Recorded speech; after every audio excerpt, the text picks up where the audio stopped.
Hello students, आज की video में मैं आप लोग एक्सप्लेन करूंगा दैट इज एक्सरसाइज 7.1 का क्वेश्चन नंबर 3। हम लोग क्लास 9 मैथ्स का चैप्टर 7 करे थे दैट इज ट्रेंगल। इसके पिछले वीडियो में मैंने आप लोग को एक्सरसाइज 7.1 का क्वेश्चन नंबर 1 एंड 2 और इस चैप्टर का चैप्टर 7 का मैंने आप लोग को एग्जाम्पल 1 और 3 और इंट्रोडक्शन पार्ट इसका मैंने आप लोग को एक्सप्लेन कर दिया। ठीक है, तो अगर आपको इस चैप्टर से कोई भी डाउट लगे तो आप लोग उसको मेरे यूट्यूब चैनल में जाके उसको देख सकते हो। ठीक है, मैंने प्लेलिस्ट बना के उसको अपलोड कर दिया। ठीक है, इसी के साथ साथ मैंने अभी तक आप लोग को क्लास 9 मैथ्स का chapter 1, chapter revision, chapter 2, chapter 3, chapter 4, chapter 6, ये इन सभी चैप्टर का जितना भी एग्जाम्पल क्वेश्चन था और जितना भी एक्सरसाइज क्वेश्चन था वो सारा एक्सप्लेन कर दिया। ठीक है, तो अगर इन सभी चैप्टर में से अगर कोई भी क्वेश्चन में डाउट लगे तो आप लोग उसको मेरे यूट्यूब चैनल में जाके उसको देख सकते हो। ठीक है, मैंने हर एक चैप्टर का प्लेलिस्ट बना के अपलोड कर दिया। तो स्टार्ट करते हैं आज का क्लास। यहाँ पे हम लोगों को क्वेश्चन नंबर 3 में दिया गया है AD and BC are equal perpendicular to a line segment AB। अब यहाँ पे देखिए, यहाँ पे बोला गया आप लोग को AD कौन सा है आपको? AD आपका ये है AD और BC, ये दोनों जो है line are equally perpendicular to a line segment AB। ये दोनों क्या है? परपेंडिकुलर है किससे?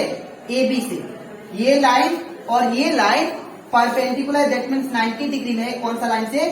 AB से। ठीक है, फिर क्या बोला? सो डेट CD बाइसेक्ट AB। हम लोग को ये शो करना है कि जो CD है, ये बाइसेक्ट कर रहा है AB को। बाइसेक्ट का मतलब होता है आपको ये प्रूफ करना है कि ये जो जब लाइन CD ये जब लाइन पास हुआ AB से तो ये AO is equal to BO आप लोग प्रूफ करो। ठीक है, इसको हम लोग क्या बोलते हैं? बाइसेक्ट। ठीक है, मैं फिर से एक्सप्लेन कर रहा हूं। आपको ये दो लाइन दिया है जो कि ये लाइन से परपेंडिकुलर है AB से। ठीक है, आपको ये शो करना है कि अगर मैं CD एक लाइन खींचता हूं तो CD जब खींचने के बाद आपको ये प्रूव करना है कि CD बाइसेक्ट कर रहा है AB को। बाइसेक्ट का मतलब दो इक्वल साइड में इसको डिवाइड कर रहा है। AB को दो इक्वल साइड में क्या कर रहा है? इसको डिवाइड कर रहा है। ठीक है, ये आपको शो करना है। तो कैसे करेंगे? ध्यान से देखिए। सबसे पहले सॉल्यूशन गिवन क्या दिया है? AD and BC are equally perpendicular to a line segment AB। AD और BC ये क्या है? परपेंडिकुलर है किससे? दैट इज AB से। ठीक है, नेक्स्ट हम लोग को प्रूफ क्या करना है? हम लोग को ये प्रूफ करना है। टू प्रूफ हम लोग को प्रूफ ये करना है कि ये जो लाइन है AB को CD बाइसेक्ट कर रहा है। तो ये लिखेंगे हम लोग CD बाइसेक्ट AB। और आप लोग क्या लिख सकते हो? ये आप लोग ना भी लिख के आप लोग ये लिख सकते हो। हम लोग को ये प्रूफ करना है OA is equal to OB होना चाहिए। ठीक है, OA is equal to OB। मैं फिर से बता रहा हूं, AB को बाइसेक्ट करने वाला कौन है? CD। अगर CD बाइसेक्ट कर रहा है तो ये जो साइड होगा इसके बराबर आना चाहिए। अगर ये साइड इसके बराबर आपने प्रूफ कर दिया तो याद रखिएगा दैट मीन CD बाइसेक्ट कर रहा है AB को। ठीक है, तो यहाँ पे स्टार्ट करते प्रूफ। तो हम लोग प्रूफ में क्या करेंगे? सबसे पहले यहाँ पे और एक चीज है, ये साइड आपको और ये साइड इक्वल दिया था अकॉर्डिंग टू क्वेश्चन। ठीक है, आप लोगों को डायग्राम में ये दोनों इक्वल दिखाया था।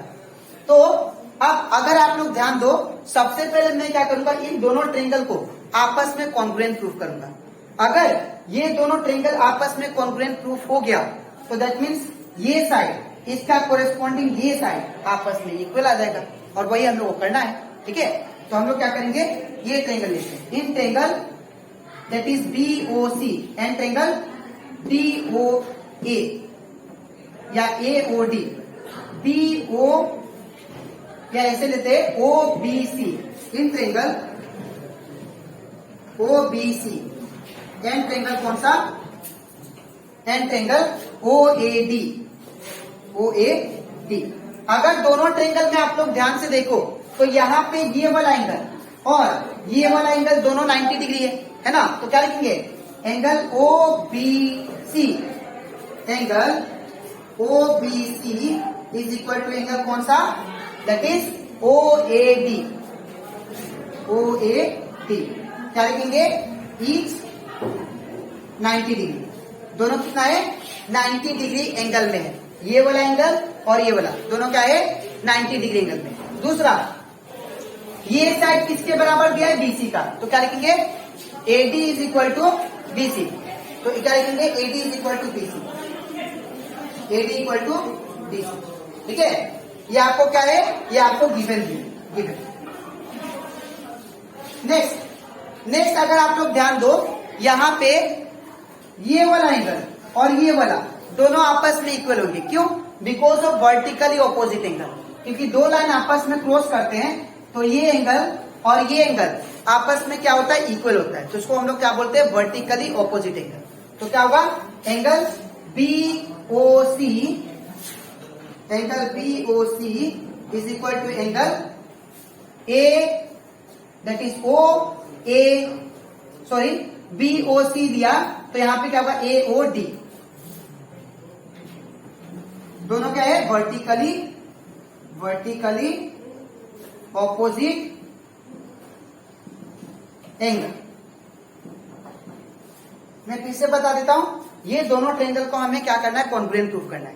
तो अगर ये दोनों ट्रेंगल आपस में कॉन्ग्रुएंट प्रूफ हो गए, ठीक है, तो ये साइड और ये साइड आपस में क्या होगा, इक्वल होगा, ठीक है। क्योंकि बाय CPCT रूल अगर दो ट्रेंगल आपस में कॉन्ग्रुएंट होते हैं तो ये साइड इक्वल होगा। तो मैं यहाँ पे 3 कंडीशन ला दिया। पहला कंडीशन, ये वाला एंगल आपस में इक्वल है, ठीक है। दूसरा कंडीशन, ये साइड आपस में इक्वल है, ठीक है। तीसरा कंडीशन, ये वाला by vertically opposite angle equal, ठीक है। तो अब देयरफॉर वी कैन राइट, यहाँ पे लिखता हूं, therefore we can write triangle that is OBC is congruent to triangle which one, that is OAD by कौन सा rule, by that is angle side, ठीक है। एंगल साइड कॉन्ग्रुएंस, ठीक है। अब यहाँ पे अगर ये दोनों आपस में कॉन्ग्रुएंट है तो therefore we can write CD bisect AD, और we can write OA is equal to OB, और बाय कौन सा रूल, CPCT, ठीक है। तो अगर OA is equal to OB है तो इसका मतलब CD क्या कर रहा है, इन दोनों को बाइसेक्ट कर रहा है, ठीक है। तो therefore we can write CD bisect AB, ठीक है। तो ये कंप्लीट हो जाता हमारा, दैट इज एक्सरसाइज 7.1 का क्वेश्चन नंबर 3, ठीक है। तो आई होप आपको एक क्वेश्चन अच्छे से क्लियर हो जाएगा, ठीक है। अब इसके नेक्स्ट वीडियो में मैं आपको एक्सप्लेन करूंगा एक्सरसाइज 7.1 का क्वेश्चन नंबर 4, ठीक है। तो आज के लिए इतना ही, मिलते हैं नेक्स्ट वीडियो, ठीक है।